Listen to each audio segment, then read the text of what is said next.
Bonjour et bienvenue à TV Mag. Aujourd'hui, nous recevons Madame Danica Chouinard, qui est la coordonnatrice des services à la Société Alzheimer de l'Estrie, et nous allons parler des autres formes de troubles neurocognitifs. Restez avec nous.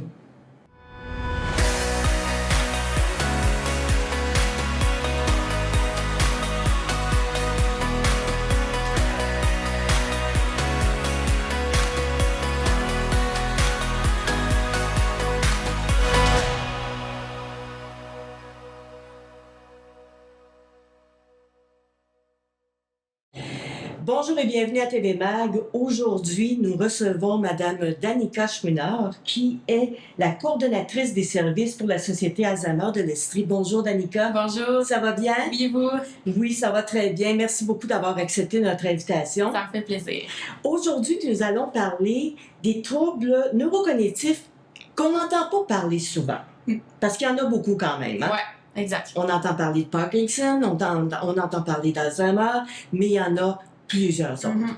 Alors, est-ce que tu peux nous expliquer c'est quoi un trouble neurocognitif? Donc, un trouble neurocognitif, en fait, là, c'est vraiment le terme général qui regroupe là, plusieurs maladies du cerveau. Donc, pour faire un comparatif, c'est comme si on dit que quelqu'un a le cancer, donc c'est la grosse branche. Puis, en fait, là, il y a plusieurs types de cancers. Donc, même chose pour les troubles neurocognitifs. C'est la grosse branche. Puis, il y en a plusieurs maladies, dont la maladie d'Alzheimer. Bon, parfait. Et les troubles neurocognitifs autres que la maladie d'Alzheimer, justement, est-ce que tu peux nous en nommer quelques-uns? Oui. Donc, c'est sûr que moi, je suis pas médecin, donc je n'irai pas trop dans les termes médicaux, mais je vais aller plus là, dans ce qu'on remarque, dans le fond, de ces troubles-là. Donc, on a la maladie Accord-de-Lewy. Donc, grosso modo, c'est un amas de protéines, en fait, dans le cerveau. Et ce que ça fait, en fait, ça crée beaucoup d'hallucinations. Donc, c'est certain que les symptômes là, sont les mêmes que tous les autres troubles les troubles cognitifs. Donc, on a la perte de mémoire, la désorientation dans l'espace, dans le temps, des oublis. Mais la majeure, c'est vraiment les hallucinations. On a aussi les troubles cognitifs vasculaires. Donc, ça, généralement, c'est suite à un AVC. Donc, c'est en lien avec les vaisseaux sanguins dans le cerveau. Donc, les chemins, dans le fond, ils se font moins. Donc, ça fait en sorte là, que ça affecte la parole, ça affecte aussi la mémoire. Mais c'est ça, c'en est un que c'est fréquent quand même, mais on n'entend pas souvent parler. Sinon aussi, on a l'atteinte là, frontotemporale. Donc, ça, c'est l'atteinte là, au niveau du lobe frontal. Donc, ça, c'est relié à notre parole, c'est relié à notre filtre social aussi. Donc, ce qui fait en sorte qu'on peut faire certaines choses en public, puis d'autres choses que non, on se garde une petite gêne, mais ces gens-là, c'est affecté. Ils n'ont comme pas de filtre. Oui, exactement. Okay. Exactement. Puis, difficulté aussi au niveau du langage, là. Celle-là.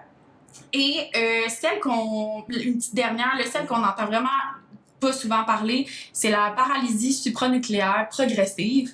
Ça, dans le cerveau, je peux pas vous dire exactement ce que ça fait parce que c'est quand même assez particulier. Mais sur le corps, en fait, ça affecte la motricité. Donc, les gens vont avoir de la difficulté à fermer, ouvrir leurs mains, bouger le visage. Donc, c'est vraiment une paralysie. Ah oui! Ouais, mais c'est considéré comme un trouble cognitif parce que ça part du cerveau, mais on le remarque beaucoup plus physiquement, là. Ah bon. Comment ça commence un trouble cognitif? Est-ce que il y a une façon pas mal toujours la même ça débute pour un patient? Oui, ça varie de chaque personne, en fait. Ouais. Tout dépend de l'atteinte aussi. Mais généralement, là, c'est des troubles de mémoire. Ça va être de la désorientation dans le temps, dans l'espace, encore une fois. Mais il faut pas s'inquiéter si un matin, j'oublie mes clés ou j'oublie ma boîte à lunch. Vraiment, il faut que ce soit des pertes de mémoire là, qui vont affecter la vie quotidienne. Donc, par exemple, si je suis habituée d'aller souper chez mes parents à chaque dimanche, puis à un moment donné, je l'oublie, ça, c'est plus gros un peu. Faut s'inquiéter, exact. Il faut vraiment que ça affecte la vie quotidienne. Là, parce que des oublis, ça arrive. Là, oui, c'est ça. Si on est surchargé, si on a du stress, si on a autre chose en tête, ça arrive. Faut pas s'inquiéter. C'est ça. Mais si on oublie d'aller prendre l'avion pour un voyage dans le sud, là, on peut s'inquiéter. On peut s'inquiéter, exactement. Exactement. C'est des maladies qui évoluent par stade. Et quels sont ces stades-là? Oui, dans le fond, c'est certain que nous, à la Société Alzheimer, on fonctionne pas nécessairement avec les stades parce qu'on a certains critères d'admissibilité. Donc, tant que la personne entre dans ces critères-là, on peut intervenir avec eux, il n'y a pas de problème. Donc, les stades, on a le stade léger, modéré, avancé ou la fin de vie. On les utilise pas beaucoup, ces stades-là, parce qu'il y a une personne qui peut être considérée dans le stade léger, mais avoir des symptômes dans le stade modéré ou dans le stade avancé. Ah oui. Donc, c'est pas une échelle distincte qu'on peut se dire « Ah, bon, ben moi, je corresponds à léger ». Ça peut varier exact selon le niveau, selon la personne, selon l'atteinte. Donc, fait comme ça, Danica, il n'y a pas une cause pour tout le monde. C'est vraiment particulier pour chacun. Exact. Donc, ça dépend de l'atteinte, ça dépend de la personne, ça dépend de comment elle agit aussi dans son quotidien. Donc, plusieurs facteurs, l'environnement. Quand est-ce qu'on doit commencer à s'inquiéter? Comme tout à l'heure, tu disais, oui, on oublie nos clés. Mm-hmm. Ça arrive régulièrement.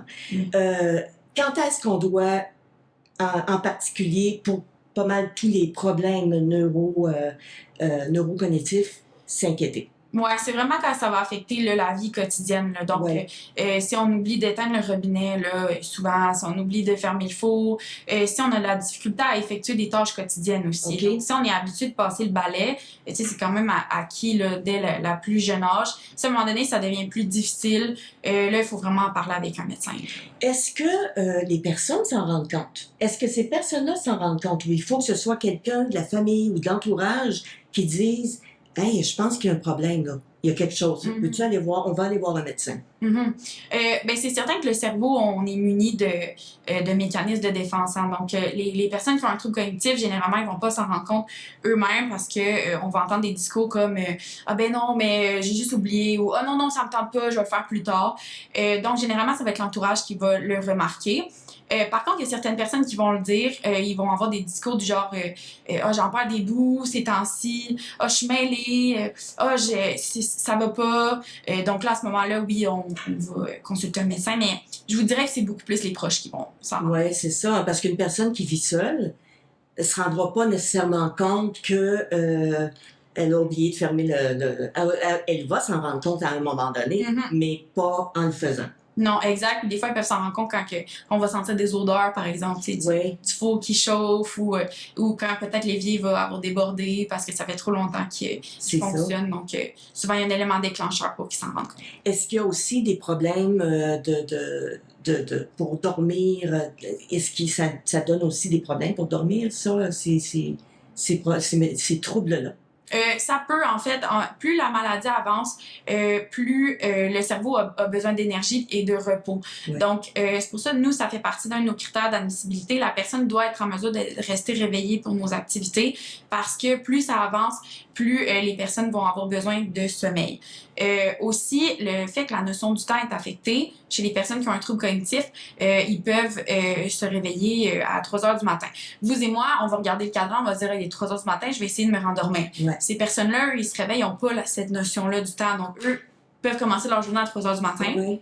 2 heures après, ils sont fatigués, ils disent, bon, ben, je vais aller me recoucher. C'est la nuit. Donc, c'est pour ça que c'est plus difficile, puis le sommeil peut être affecté parce que eux, ils se couchent puis ils se lèvent à tout moment. Ah, c'est ça. Il n'y a plus de jour, de nuit. Exact. Ils n'ont plus la notion de jour et nuit, milieu de la journée, par exemple. Exactement. En plein milieu de la journée, ça leur tente d'aller se coucher pour la nuit. Ils vont aller se coucher. Exact. Donc là, ça fait en sorte que la nuit, après ça, la vraie nuit, là, comme vous et moi, elle peut être plus courte ou plus longue aussi. Là, tout dépend si, nous, si on fait une sieste après-midi, bon, ben, des fois, on peut se mettre des cadrans, on se dit, bon, ben, je vais juste dormir un 30 minutes, pour pas, un 30 ou un 15 minutes, pour pas que ça affecte mon sommeil. Mais eux, ils n'ont pas cette notion du temps-là. Donc, ils vont avec leurs besoins, ils ont besoin de dormir, ben, ils vont dormir. Mais des siestes de 4 heures, ça affecte le sommeil. Oui, sûrement, hein, parce que la nuit, ça doit être, quand tu te couches le soir, ça doit pas être trop évident de s'endormir. Exact. Écoute, est-ce que les troubles neurocognitifs, est-ce que ça peut aussi toucher les personnes plus jeunes? On regarde par exemple Michael J. Fox, qui est un acteur canadien et qui a la maladie de Parkinson depuis le début de la trentaine. C'est pas quelque chose qu'on voit souvent, hein? Non, c'est pas fréquent. En fait, là, cette forme-là, souvent, c'est des atteintes cognitives précoces. Mais généralement, ça s'affecte là, aux 65 ans et plus. Ça peut arriver plus jeune. Puis généralement, ça va être la forme là, héréditaire. OK, ça se fait. Puis à ce moment-là, est-ce que ça va être traité d'une autre façon ou ça va être traité exactement de la même façon qu'une personne de 65 ans, mettons? Oui, c'est traité de la même façon. En fait, parce qu'en ce moment, il n'y a pas de traitement, il n'y a pas de médicaments. Tu sais, les seuls traitements, là, vraiment, qui fonctionnent, en fait, ça va être par la stimulation, là. Donc, la stimulation cognitive, puis de garder là, nos habitudes de vie actives, puis une bonne hygiène de vie aussi, donc bien manger, faire du sport, stimuler là, notre cerveau, mais c'est ça, il n'y a pas de médicaments concrets, donc l'approche va être la même, là. Alors, la Société Alzheimer de l'Estrie, vous prenez soin de toutes ces maladies-là, neurocognitives. Alors, est-ce que moi, j'arrive, j'ai des symptômes, mais j'ai pas été diagnostiquée. Est-ce que je peux aller vous voir pour savoir si je dois aller voir un médecin? Aujourd'hui, avec les gens qui ont souvent des problèmes à avoir un médecin, est-ce que quelqu'un peut aller vous voir et dire, OK, moi, j'ai ça comme symptôme, est-ce que je dois aller voir un médecin?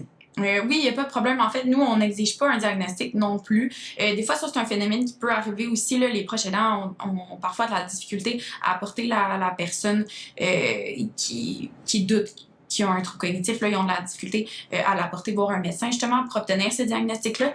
Mais tant que vous avez un doute là, d'une atteinte cognitive, puis que vous avez des signes précurseurs, nous, on peut vous aider puis vous accompagner. Puis les guider aussi, j'imagine, à la prochaine étape. Oui, exact, dans les démarches, oui. Sachez aussi qu'on a un soutien là, téléphonique là, du lundi au vendredi, 8h30 à 16h30. Donc, si les gens ont des questions, là, ils peuvent nous appeler puis on peut répondre là, au téléphone. Fait que ça peut être un proche aidant, une proche aidante qui a remarqué des choses. Elle peut vous appeler avant d'aller vous rencontrer avec la personne là, qui est touchée. Exactement. Là. On peut les prendre en charge là, par téléphone puis planifier un rendez-vous là, par la suite là, au besoin. C'est ça, parce que les gens qui souffrent de ces troubles-là, ils se rendent pas compte toujours. Puis souvent, peut-être que c'est comme un peu réticent à aller voir pour de l'aide. Ben non, je suis pas malade. J'ai pas, c'est normal. C'est ça. Ils se sentent pas malades. Ça fait que ça doit être assez difficile de les amener, hein. Exactement. Donc, nous, on est là pour les soutenir, les accompagner, soutenir les familles aussi, les proches aidants, là. Ben oui, c'est ça, exactement. C'est important d'impliquer, on parle des proches aidants, des proches aidantes, c'est important d'impliquer les personnes qui sont autour, l'entourage, la famille. C'est important de leur expliquer les étapes de la maladie, quelle que soit la maladie. Oui, exact. En fait, c'est que souvent, la famille, les proches aidants, ils deviennent le pilier, hein, la boussole de la personne atteinte. Parce qu'il faut comprendre que la personne atteinte, elle perd ses capacités. Donc, elle a besoin de quelqu'un pour s'épauler, en fait, dans son quotidien. Ouais. Donc, nous, la société, on offre des services avec, par exemple, notre centre d'activité, là, le Colibri.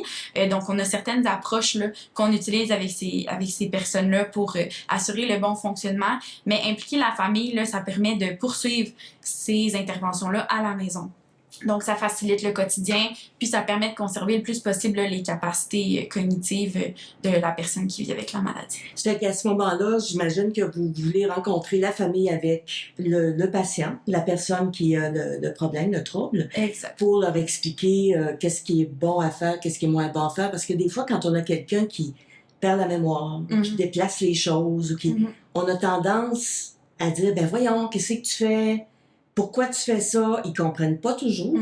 Surtout deux personnes âgées, des fois, hein, ça fait 60 ans qu'ils sont ensemble. Ils n'ont jamais vu l'autre faire ça, mais ça les énerve. Exact. Fait qu'il faut qu'ils comprennent vraiment c'est quoi le trouble. Exactement. Puis souvent, nous, on va rencontrer les personnes individuellement. Donc, on va rencontrer la personne atteinte, la personne qui vit avec la maladie, on va la rencontrer seule et le proche aidant aussi. Ça fait en sorte que les deux peuvent s'exprimer, les deux peuvent c'est ça, s'exprimer librement sur l'autre parce que justement, comme vous avez mentionné, des fois, il y a des conflits, il y a des tensions qui se créent parce que, bon, madame est habituée, ça fait 40 ans qu'elle fait le ménage de cette façon-là. Monsieur, par exemple, il y a un trouble cognitif, puis là, maintenant, sa façon de faire, elle a un peu changé, c'est différent, puis c'est pas fait comme on le souhaitait ou comme ça fait 40 ans qu'on le fait. Donc, ça fait en sorte que là, il y a des incompréhensions, il y a des tensions, il y a de la chicane. Donc, pour laisser les deux personnes s'exprimer librement, sur l'un et l'autre, on les rencontre là, généralement séparément. Donc, ça fait en sorte que nous, on peut outiller madame à mieux accompagner monsieur, puis nous, on outille monsieur à mieux comprendre sa maladie, puis à l'outiller pour rester stimulé.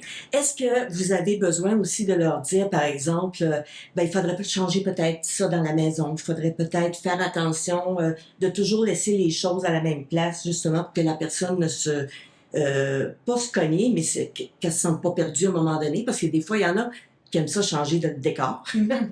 Fait que ça doit pas être une chose le fun pour les personnes qui ont un problème. Ouais, exact. En fait, c'est sûr que ça, c'est des situations qui dépendent de chaque personne. Au niveau de l'environnement, ça, c'est plus le travail peut-être des ergothérapeutes. Ah bon? Mais par contre, nous, on peut les outiller aussi. Là. Donc, c'est certain qu'on a certains trucs. Des fois, on mentionne justement de laisser les choses à la vue.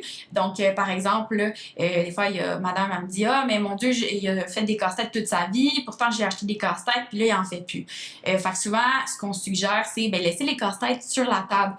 Parce que plus les objets ou les activités sont à la vue, plus les personnes atteintes vont avoir tendance en fait à les faire parce qu'ils les voient et c'est visuel. Ouais. Tandis que si c'est rangé dans un armoire, dans l'armoire à jeux par exemple au sous-sol, la personne qui vit avec la maladie n'a pas nécessairement le réflexe de dire « Ah, je veux faire un casse-tête, donc je vais descendre au sous-sol, je vais prendre le casse-tête dans l'armoire, je vais m'installer sur la table. » C'est trop d'étapes, c'est complexe pour eux. Donc, c'est des petits trucs comme ça qu'on peut outiller les familles. Là. Ça semble anodin, mais vraiment, des fois, ça peut changer. Là. Exactement. Ouais. Toi, tu as été intervenante, tu es allée voir les patients chez eux. Mm-hmm. Qu'est-ce qu'on fait? Quand vous avez 3 heures à donner, qu'est-ce que vous faites avec le patient à ce moment-là? Ouais, en fait, ça, c'est plus les accompagnatrices qui sont à domicile qui font ça. Oui. Donc, eux, là, ils vont vraiment faire des jeux avec la personne. Donc, nous, on fait toujours une histoire de vie. Donc, on regarde, là, qu'est-ce que la personne, elle a fait, là, dans son passé. Est-ce que c'était un monsieur qui faisait de la menuiserie? Est-ce que c'était une madame qui était plus, était infirmière ou était à domicile? Donc, on essaie de voir un peu l'histoire de vie. C'est quoi leurs intérêts? Puis, après ça, les accompagnatrices qui sont formées pour ça, ils vont faire des activités avec eux selon ce qu'ils aiment faire. Donc, si madame, elle aime ça faire de la peinture, ils vont faire de la peinture. S'ils veulent faire du bricolage, s'ils veulent prendre des marches, des chants, bref. Okay. Ce que le proche aidant n'a pas toujours le temps de faire, exact. J'imagine, hein, parce que c'est quand même difficile. Justement, les proches aidants ou les proches aidantes, est-ce que quand c'est le temps de placer une personne qui est arrivée à une étape beaucoup trop difficile pour eux, est-ce qu'elles ont du soutien justement pour dire ça serait peut-être le temps là, d'aller de placer monsieur ou madame pour qu'ils reçoivent les soins appropriés? C'est sûr que ça, c'est pas notre rôle. Nous, on a vraiment l'approche, là, c'est l'approche centrée sur la personne. Donc, c'est un peu le vivre et laisser vivre dans le sens où on est là pour accompagner selon les décisions de chaque personne. Donc, il n'y a pas aucune intervenante qui va dire, bon, ben là, c'est le moment de relocaliser votre personne. Par contre, on va mettre de l'avant certaines notions puis certaines informations qui se passent dans la maison. Donc, par exemple, on va dire, c'est difficile, monsieur est plus capable de se laver seul, il y a de la difficulté à prendre sa médication. Sachez qu'il y a des institutions que c'est leur travail, c'est leur rôle de faire ça. Parce que quand on est rendu là, le proche aidant, des fois, il est rendu un cuisinier, il est rendu un infirmière, il est rendu une femme de ménage, un homme de ménage. Vraiment, ils sont en train de tout faire. Là, ils reprennent en charge tout au complet, ce que en institution, sont peut-être 5-6 à faire. Donc, souvent, c'est la nuance qu'on apporte au proche aidant. Puis, par la suite, c'est à eux de de prendre la décision en bout de ligne. Ils ont du soutien du CLSC parce que c'est eux qui s'occupent d'effectuer les relocalisations. Donc, c'est les travailleurs sociaux. Mais c'est ça. C'est ça. Ils peuvent aller chercher cette information-là avec le CLSC, le Exact. docteur, le Exact. médecin soignant et tout ça. Exact. Puis avec nous aussi, là, les Oui, gens c'est peuvent ça. avoir autant les travailleurs sociaux que nous, là. Donc, on travaille en simultané. L'approche des travailleurs sociaux au CLSC, ils ont une approche plus générale Oui, parce qu'ils travaillent avec le soutien à domicile. Donc, c'est pas nécessairement juste avec les troubles cognitifs. oui. Donc, c'est la nuance qu'on a apportée. Nous, on est les experts, en fait, dans l'approche avec les troubles cognitifs. Donc, D'accord. je suggère vraiment aux gens, là, si ils accompagnent une personne qui a un trouble cognitif, de faire affaire avec nous parce qu'on a des petits détails parfois que les travailleurs sociaux ont pas. Puis Oui. nous, ça fait partie de notre quotidien de travailler avec ces gens-là. Là. Exactement. Société Alzheimer de l'Estrie. Danica, c'est un grand territoire. Ouais. Vous avez beaucoup de municipalités. Oui. Fait que, comment ça se passe? Quelqu'un demeure à Stansted. Est-ce qu'ils doivent se rendre directement à Sherbrooke ou est-ce qu'il y a des bureaux qui sont dédiés un peu partout pour la société? Exact, oui. Donc, on dessert 7 MRC, puis dans chacune de nos MRC, là, on a un local. Donc, par exemple, ici, à Valcourt, là, on a un local là, avec le CAB. Oui. Donc, c'est des partenariats qu'on a un peu dans certaines régions. Donc, ça fait en sorte que, justement, une personne qui vit à Valcourt, elle n'a pas à se déplacer là, 45 minutes pour venir à nos bureaux à Sherbrooke. Donc, c'est le cas pour chacune de nos régions. Sinon, c'est toujours à la discrétion aussi de l'intervenante. Elle peut faire des rencontres à domicile. Donc, si une personne à mobilité réduite ou qui n'a pas de permis de conduire, par exemple, ben c'est possible pour l'intervenante d'aller faire la rencontre là, à domicile. Ou dans un café aussi. Vraiment, nos portes sont ouvertes. Là. Bon, parfait. Quand on regarde le site Internet, vous avez un beau site Internet d'ailleurs, on voit faire un don. Puis je pense que vous avez des activités aussi de levée de fonds. Ouais. Alors ça vient aider pour justement continuer le soutien aux patients. Exactement. Donc, les dons, ça permet, là, en fait, de subvenir là, au centre d'activité qu'on a. Donc, notre Colibri, c'est notre centre de jour là, qu'on a. Est-ce qu'il est à Sherbrooke? Oui, exact. Il est à Sherbrooke. Ça l'aide aussi pour les activités là, qu'on a à domicile. Sinon aussi, on a un nouveau projet, là, on veut ouvrir une maison. Oui? Oui, exactement. Donc, dans la prochaine année, là, peut-être, en ce moment, on travaille avec les architectes là, pour faire les plans. À même nos bureaux à Sherbrooke, donc c'est une maison de répit qu'on va faire. Donc, il va y avoir 8 chambres pour accueillir les gens. Donc, ça va être du répit là, spontané. Donc, si par exemple, un proche aidant veut simplement partir une fin de semaine. Si nous, on a de la place, on va pouvoir accueillir là, la personne dans... Fait qu'il n'y a pas vraiment de réservation à faire. C'est si la personne, le jeudi, par exemple, elle sent qu'elle est très fatiguée, qu'elle a besoin de repos, elle peut vous appeler. Puis, s'il y a de la place, c'est sûr et certain qu'elle peut y aller. Exactement. Dans le fond, l'idée de cette maison-là, ça vient de... il y a beaucoup de proches aidants qui disaient à la directrice générale « moi, je veux juste dormir une nuit. C'est tout ce que je demande. Je veux juste dormir tranquillement une nuit. » Puis, c'est vraiment, c'est acquis, là, ça. Là, tout le monde devrait être en mesure de dormir la nuit. Donc là, la directrice, là, ça l'a touchée. Donc, elle s'est dit, il faut faire un projet de ce genre-là. Donc là, ça prend vie enfin. Là. Donc, on a l'objectif de ramasser 2,5 millions. On est déjà environ à 1,7. Donc, ça va bien. Ça va bien. Est-ce que vous avez une levée de fonds bientôt? Ou, comme je disais tout à l'heure, vous pouvez aller sur le site et faire un don. Exactement. Mais est-ce qu'il y a une levée de fonds qui va se faire bientôt? Un événement? Ouais, ben c'est sûr, on a nos 40e qui arrivent aussi. Ça fait en septembre, là, ça fait 40 ans là, qu'on dessert nos services. Donc, on a un événement, ça aussi, si les gens désirent participer, ils peuvent aller sur notre site web puis s'inscrire pour cet événement-là. Mais oui, on a entre autres cet événement-là. Sinon, chaque année, on a aussi la marche pour la maladie d'Alzheimer. Donc, c'est généralement le dernier samedi de mai. Donc, c'est au parc Jacques-Cartier, là, à Sherbrooke. Donc, c'est une marche. On fait une levée de fonds, là. Oui. Alors, Danica, les gens qui veulent vous contacter, ils peuvent le faire avec le site Internet qu'on voit dans le bas de l'écran, le numéro de téléphone. Et ça, c'est sur les heures d'ouverture, bien sûr. Exact. Ils peuvent avoir... Vous allez leur donner toutes les informations dont ils ont besoin. Merci beaucoup d'avoir accepté notre invitation. Merci à vous. Ça a été un plaisir et l'information que vous nous avez apportée, ça a été vraiment très intéressant pour les gens qui nous écoutent. Je suis pas mal sûre là, que vous allez avoir des coups de fil. Ben, merci. Merci. Alors, ça termine notre émission pour aujourd'hui. On se retrouve lundi prochain. Au revoir.